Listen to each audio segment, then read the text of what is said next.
Honorable members, Honorable Speaker,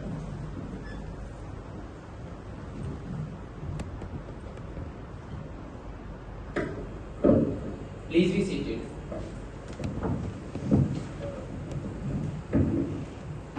Honorable members, a very good morning to all of you.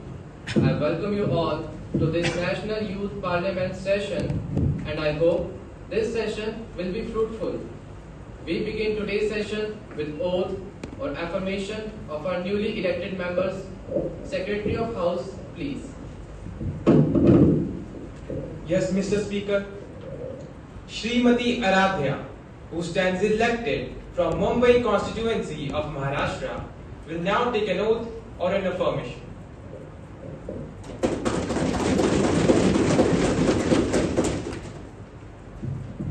Madam, do you want to take an oath or an affirmation? Oath, please. In which language would you like to take your oath? In English.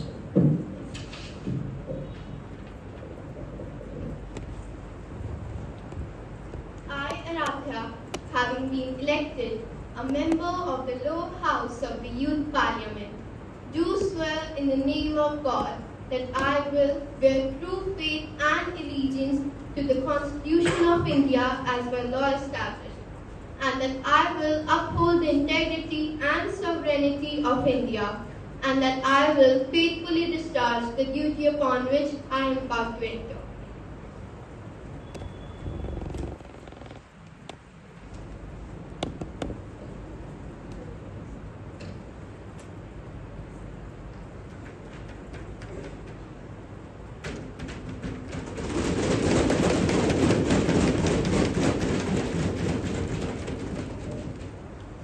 Shrimati Gitika, who stands elected from Gorakhpur constituency of Uttar Pradesh, will now take an oath or an affirmation.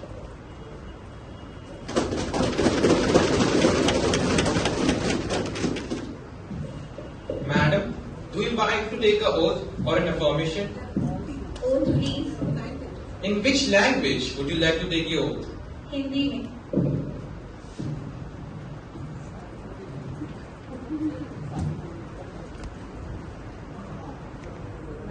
मैं गीतिका, जो राष्ट्रीय युवा संसद की सदस्य निर्वाचित हुई हूँ, ईश्वर की शपथ लेती हूँ कि मैं विधि द्वारा स्थापित भारत के संविधान के प्रति श्रद्धा और निष्ठा रखूंगी, प्रभुता और एकता बनाए रखूंगी तथा जिस पद को मैं ग्रहण करने वाली हूँ, उसके कर्तव्यों का श्रद्धा पूर्वक निर्वहन करूंगी।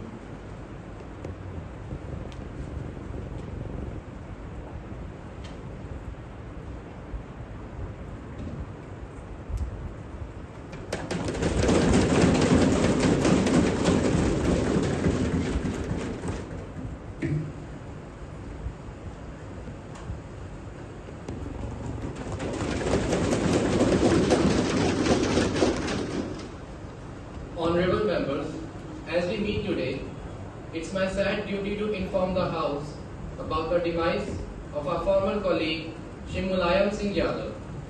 Shri Mulayam Singh Yadav was a people's leader from Uttar Pradesh.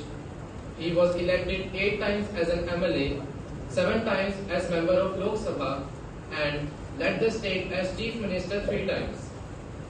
An able parliamentarian and an effective orator, he took keen interest in the proceedings of Lok Sabha. He represented regional hopes and aspirations and played an important role in contributing to national politics.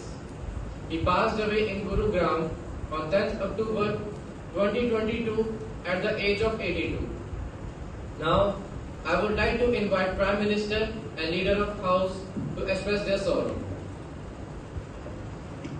अध्यक्ष महोदय, मैं सदन में देश के बहुत बड़े नेता श्री मुलायम सिंह यादव जी के निधन पर संवेदना प्रकट करता हूँ। मुलायम सिंह यादव जी, उनका जाना देश के लिए एक बहुत बड़ी क्षति है। जब भारतीय जनता पार्टी ने 14 के चुनाव के लिए मुझे प्रधानमंत्री पद के लिए आशीर्वाद दिए, तो मैंने विपक्ष में जो भी लोग थे जिनसे मेरा पहले से परिचय था, उन सब से फोन पर आशीर्वाद लेने का मैंने एक उपक्रम किया था। मुलायम जी का वो आशीर्वाद, सलाह के वो 2 शब्द, वो आज भी मेरी अमानत है। मुलायम सिंह जी के साथ मेरा नाता बड़ा विशेष प्रकार का रहा। जब हम दोनों मुख्यमंत्री के रूप में मिला करते थे, तब वे भी और मैं भी एक अपनत्व का भाव अनुभव करते थे। उनके जाने से देश को एक अपूरणीय क्षति हुई है। इस शोक की घड़ी में मैं अपनी ओर से तथा अपनी पार्टी की ओर से दिवंगत पुण्यात्मा को विनम्र श्रद्धांजलि अर्पित करता हूँ तथा शोक संतप्त परिवार, परिजनों और उनके कार्यकर्ताओं के प्रति भी हार्दिक संवेदना व्यक्त करता हूँ। धन्यवाद। Leader of Opposition. Sir, I associate myself to the tributes paid by you and the leader of the house. I had the privilege to work with Mulayam Singh Yadav as a colleague. He was a person who, because of his lovable nature, never annoyed anyone and was always with a smiling face. We have lost a good social and a political worker and a public man in him. I would like to associate myself and my party in sending our condolences to the bereaved family. The House may stand for a while to express our deep sorrow.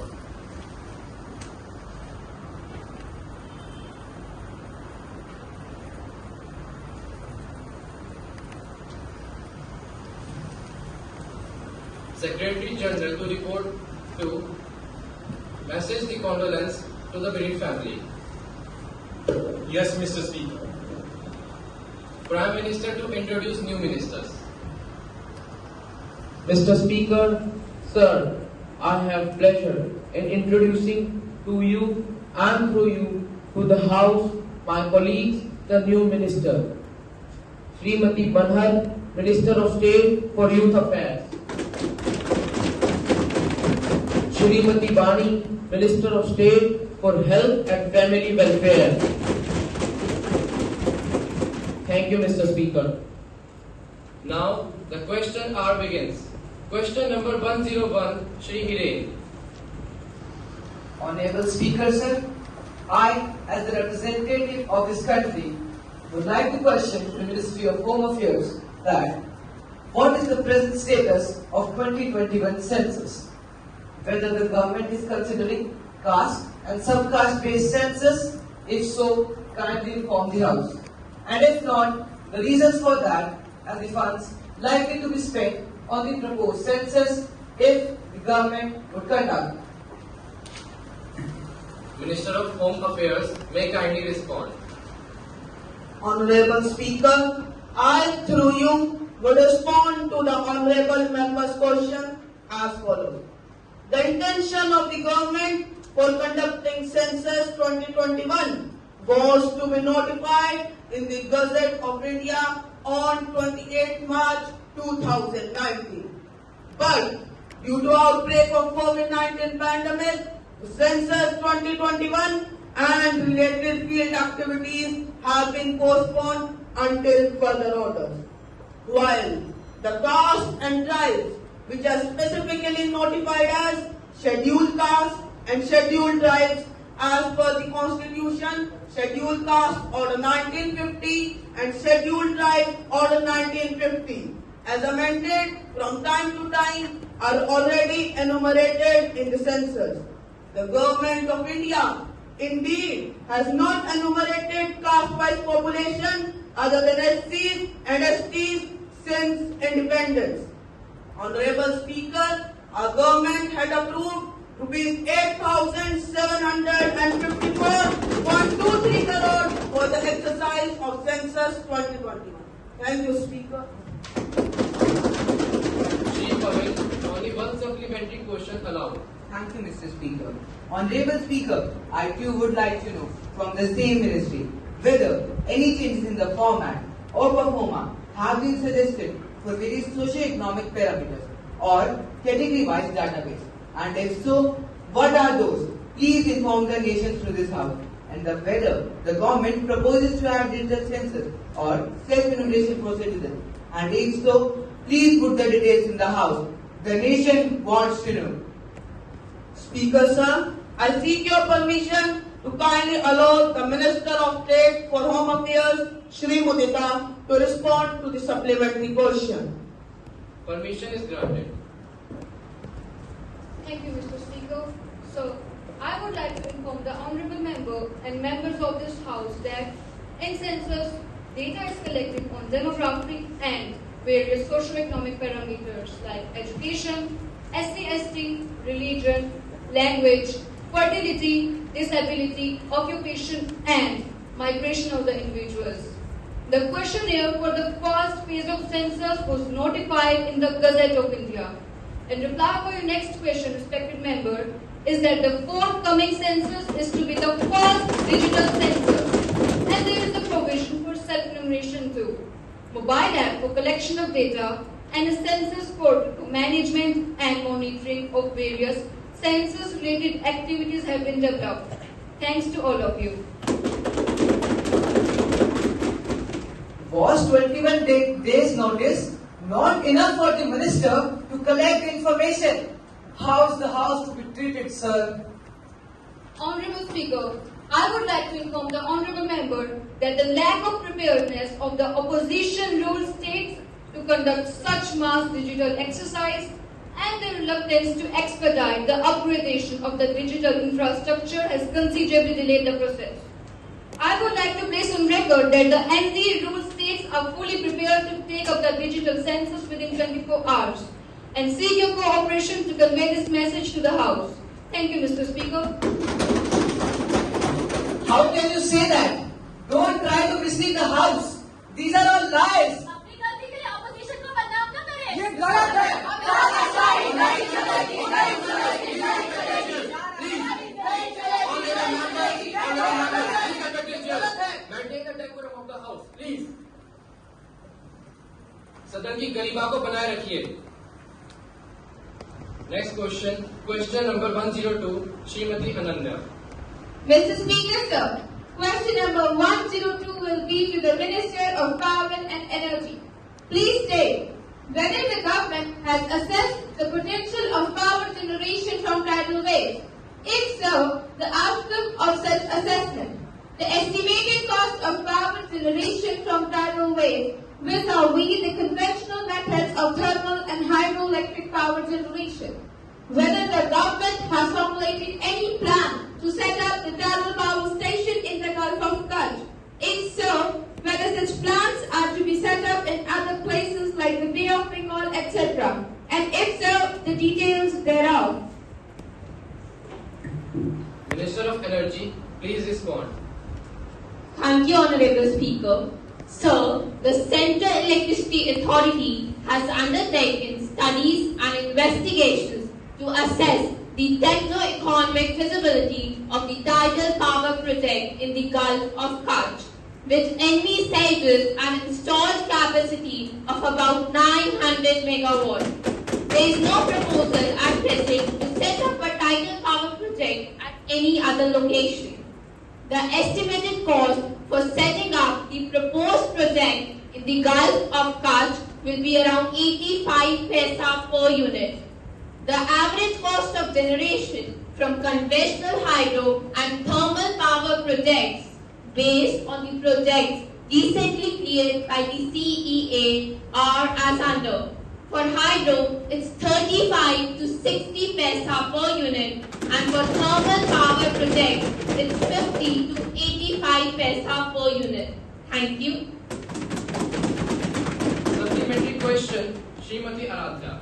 Sir, the Honourable Minister has given the reply that the estimated cost of tidal power generation at proposed project in the Gulf of Karnal will be about 85 paisa per unit, and that from hydro the cost will be about 35 to 60 paisa per unit, and from thermal about 50 to 85 paisa per unit.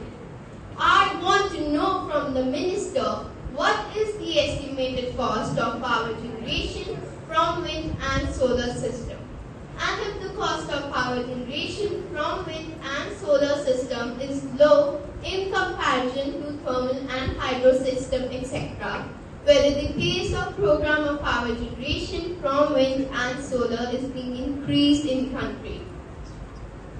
Sir, as far as the wind is concerned, the cost is estimated to be about 80 to 90 paisa. But for solar at present, if we take in absolute terms, it is much costlier because we have not yet been able to track the solar energy on commercial basis.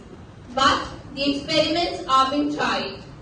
If you take the cost at production level, then the solar cost is nearly ₹2 more than the thermal cost.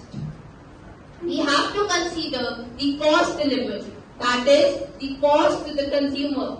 If this is considered, then we find that solar energy is much more comparable and competitive, as we are trying to establish a 30 megawatt electricity solar plant in Rajasthan. This scheme is being worked out. Thank you. Supplementary question, Shri Shaurya Gupta. Thank you, Speaker. Sir, through you, may I know from the Honorable Minister whether power production can be increased by 500 megawatt and coal worth 30 million tons can be saved through full exploitation of newly developed technology. State Minister of Energy, please respond. Thank you, Honorable Speaker. Sir, I agree that using tidal energy, we will be able to save coal because at the coastal side particularly, it is very difficult to transport coal and the way from the place where coal is available. That is why if we produce tidal energy, we will have a project which will give us about 900 megawatt worth of power in the Kutch region by the tidal wave. When that fructifies, the cost will be more or less than the same 80 paisa on the transport of coal. The use of coal will be safe. I agree with the Honorable Member. Honorable Speaker, I seek your permission to add to the response given by Minister of State for Power and Energy to the House. Permission is granted. Thank you, Mr. Speaker. I am very thankful to honorable members of the House for bringing up the matter of alternative sources of energy, as this is the only way we can work towards a sustainable future and ensure India's energy independence. Mr. Speaker, honorable members, you must be aware that IMF has recently released growth projections for year 2023. It has been said that India is going to be the fastest growing major economy. India has been a global bright spot since year 2022 despite the repercussions of pandemic and war. Whatever be the external circumstances, India overcame every challenge due to its internal resilience. Multiple factors work behind this. First, a stable, decisive government. Second, sustained reforms. And third, socio-economic empowerment at the grassroots. I would like to share with the nation, through you, Honorable Speaker, that the government realizes that energy plays an important role in fulfilling the aspirations of people of India. From industries to offices, from factories to homes, the demand for energy is increasing day by day. The International Energy Association has also said that India's energy demand will be the highest in the world this decade. India has brought new opportunities for all the investors and stakeholders of the energy sector. There are four major verticals of India's strategy towards a sustainable future. First, increasing domestic exploration and production. Second, diversification of supplies. Third, expansion of alternative energy sources like biofuels, ethanol, compressed biogas and solar-based plants. And fourth, decarbonization through use of electric power and hydrogen. As the House is aware, we have taken concrete steps to further strengthen these possibilities of investment in India in the budget that was tabled a week ago.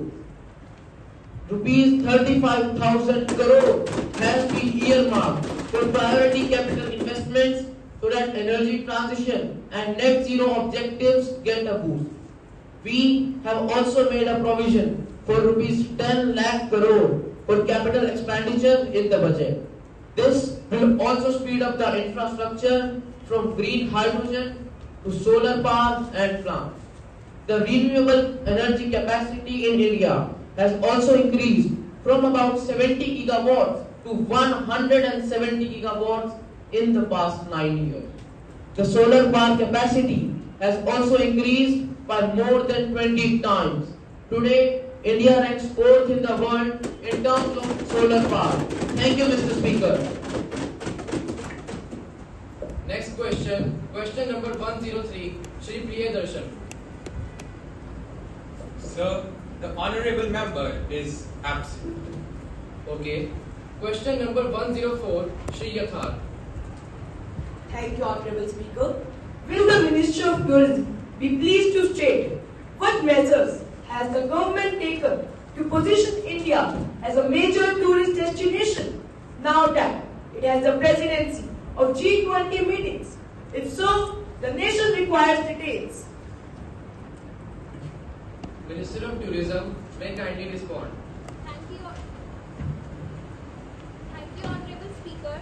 Mr. Speaker, I would like to congratulate our Honorable Prime Minister for his charismatic leadership. Under his able leadership, India has progressed in leaps and bounds. Unlike the previous times, we are no longer sidelined at the international fora. In fact, today we are at the center stage of global diplomacy and proud host of G20 meetings. India is hosting more than 200 meetings in 55 different cities throughout the country. All these cities are prepared for hosting these meetings. Tourism offerings are being highlighted in run-up to these meetings. Excursion of delegates are also being highlighted in run-up to these meetings. Soft skill training of tour guides, taxi drivers, hoteliers and other stakeholders is being done. The infrastructure of the cities holding G20 meetings is being augmented and upgraded. Renovation and upgradation of archaeological monuments, heritage sites of both national and international importance are being done. Thank you, Honorable Speaker. Supplementary question, Shri Guranj. Thank you, Mr. Speaker. I want to know whether the government has promoted green initiatives to promote responsible tourism in the country during the G20 meetings. If so, the details thereof. Minister of Tourism. Mr. Speaker, I would like to inform the House that the government has taken several green initiatives to promote responsible tourism throughout the country during the G20 meetings in partnership with the state and industry. The venues hosting G20 meetings have to adopt various initiatives like ban of single-use plastic, conservation of water and energy, apart from other initiatives. The ministry also launched a scheme, Swadesh Darshan 2.0, which will focus on sustainable and responsible tourism.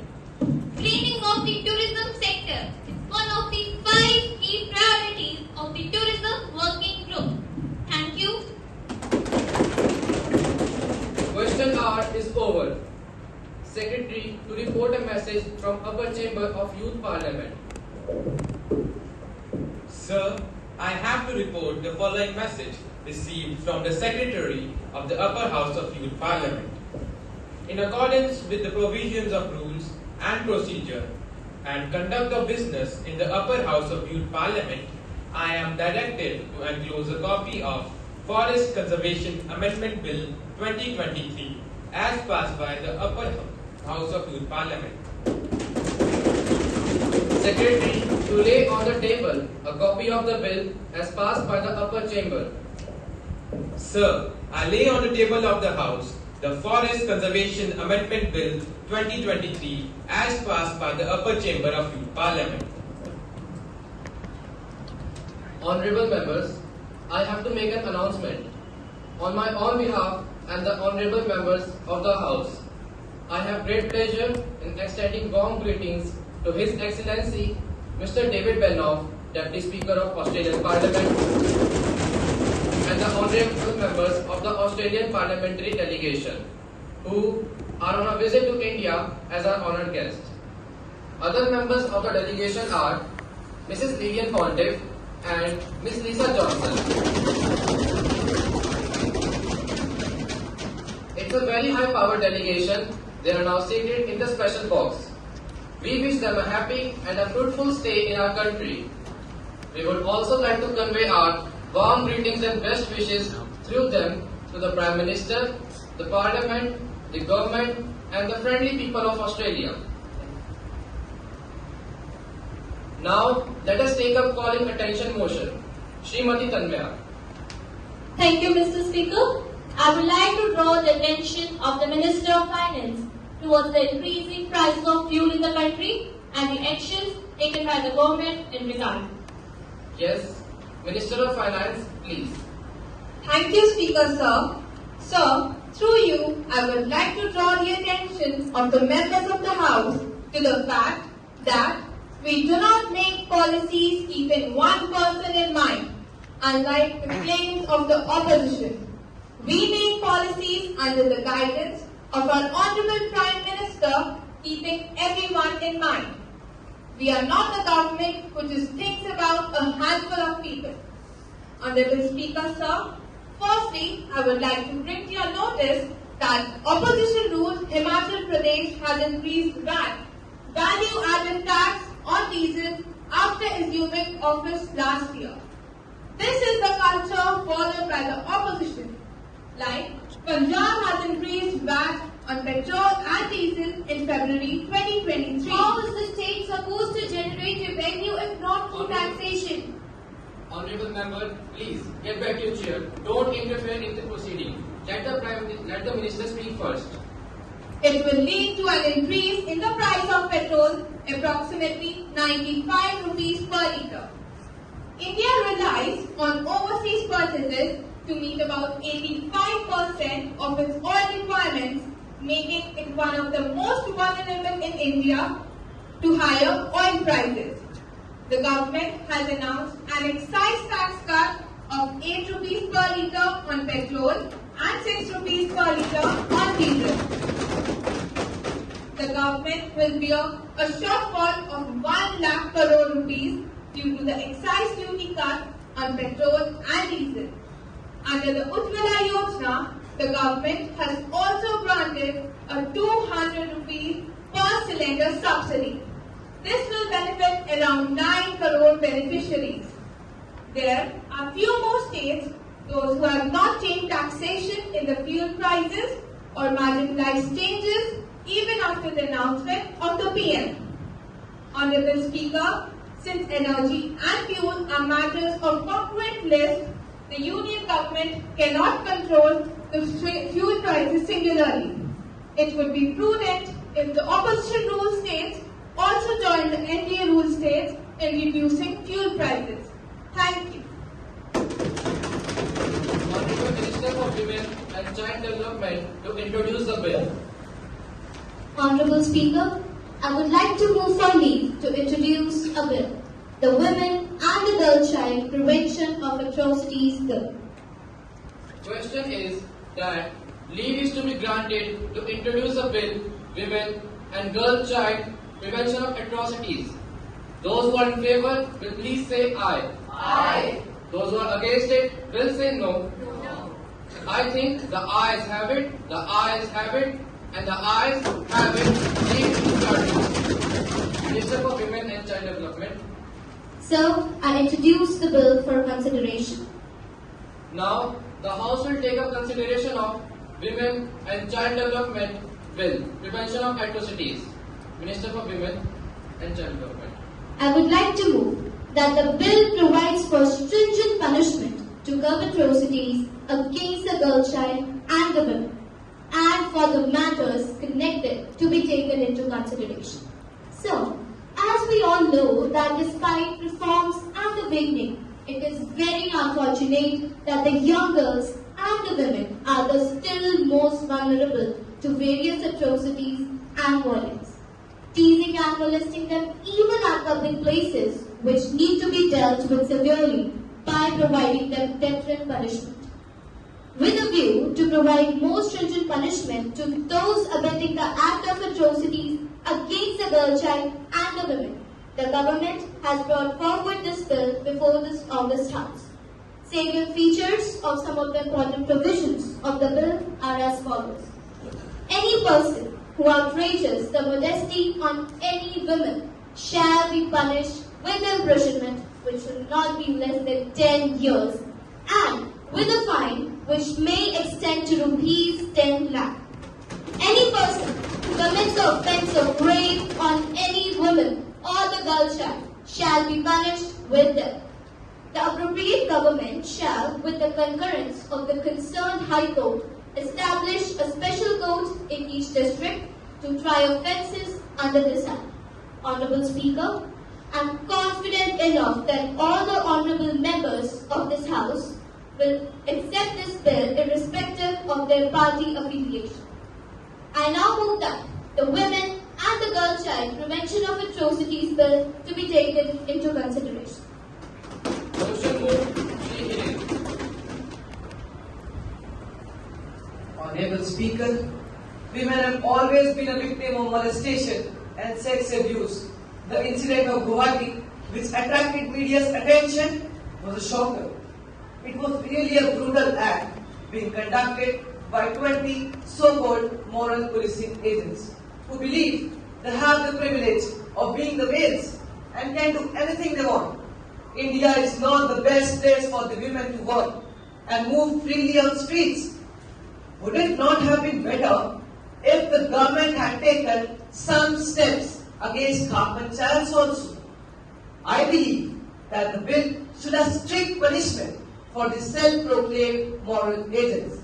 That the bill should have strict punishment for the self-proclaimed moral agents. And I hereby support this bill and request the government to have female judges to hear the cases against women.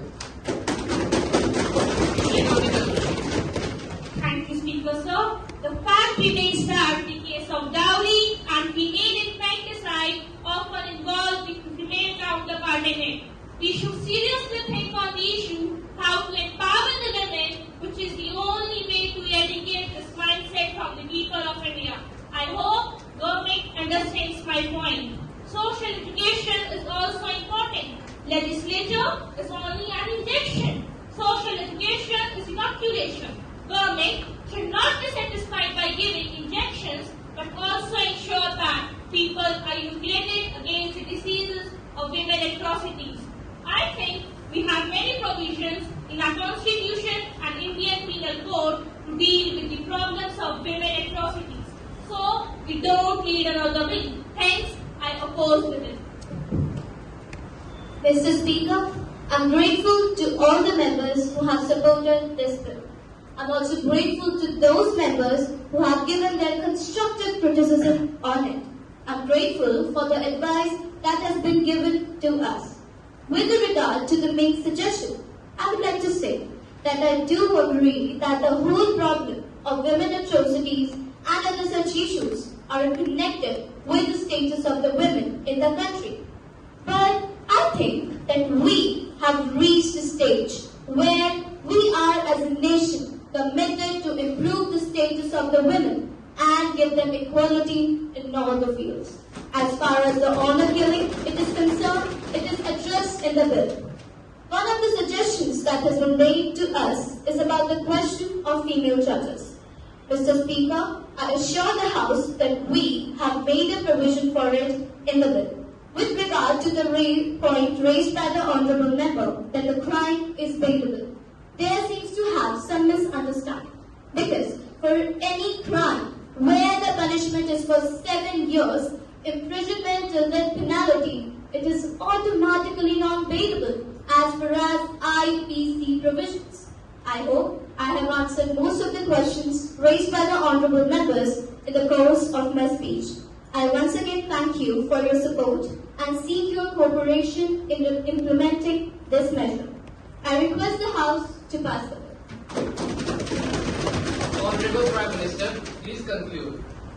अध्यक्ष महोदय, सरकार द्वारा महिला सुरक्षा को लेकर जो यह बिल पेश किया गया है वह हमारी सरकार की वचनबद्धता को ही प्रकट करता है। विपक्ष ने इस बिल पर कुछ सवाल उठाए हैं, कुछ चिंताएं व्यक्त की हैं।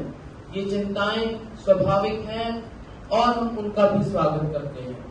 अध्यक्ष महोदय, मैं अपने विपक्ष के मित्रों को बताना चाहूंगा कि सरकार महिलाओं की सुरक्षा को लेकर बहुत ही गंभीर है। वह महिला सुरक्षा के साथ साथ उन्हें सशक्त, समृद्ध और आत्मनिर्भर बनाने के लिए भी निरंतर प्रयासरत है। महिलाओं के लिए सुकन्या योजना, उज्ज्वला योजना, बेटी बचाओ बेटी पढ़ाओ योजना तथा महिलाओं की सुरक्षा को लेकर निर्भया योजना, ये सभी योजनाएं हमारी सरकार की महिलाओं के प्रति प्रतिबद्धता को ही दर्शाती हैं और आगे भी महिला सुरक्षा और सशक्तिकरण को लेकर हम निरंतर प्रयासरत रहेंगे। विपक्ष के मेरे मित्रों ने इस बिल पर जो सुझाव दिए हैं उन सुझावों पर भी अवश्य विचार किया जाएगा। अतः मेरा विपक्ष की सभी पार्टियों से यह अनुरोध है कि यह बिल हमारी महिला सुरक्षा से जुड़ा है, हमारी माताओं, बहनों और बेटियों की सुरक्षा से जुड़ा है।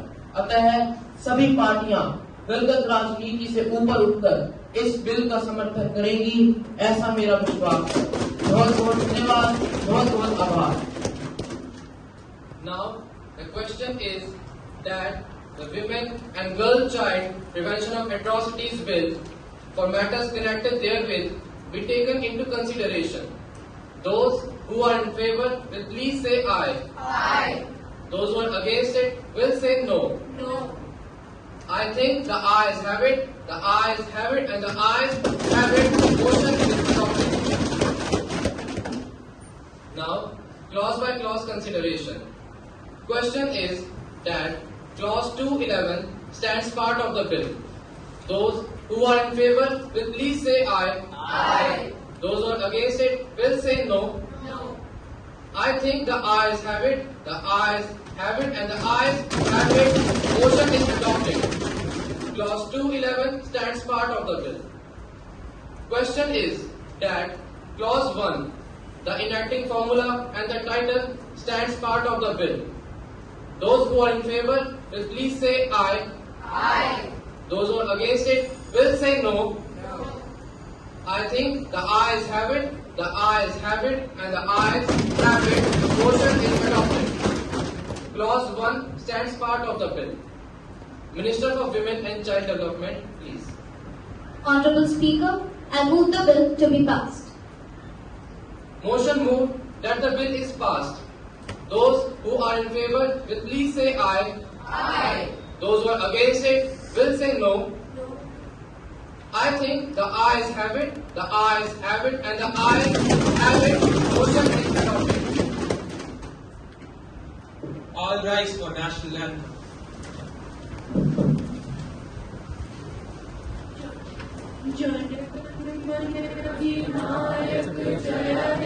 भारत भाग्य विधाता, पंजाब सिंध गुजरात मराठा, द्राविड़ उत्कल बंग, विंध्य हिमाचल यमुना गंगा, उच्छल जलधि तरंगा।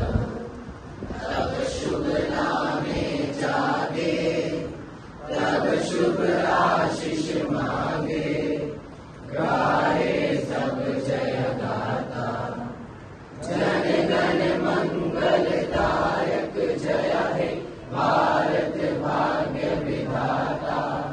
जय हे जय हे जय हे जय जय जय जय हे। The House is adjourned to meet at 11 a.m. tomorrow.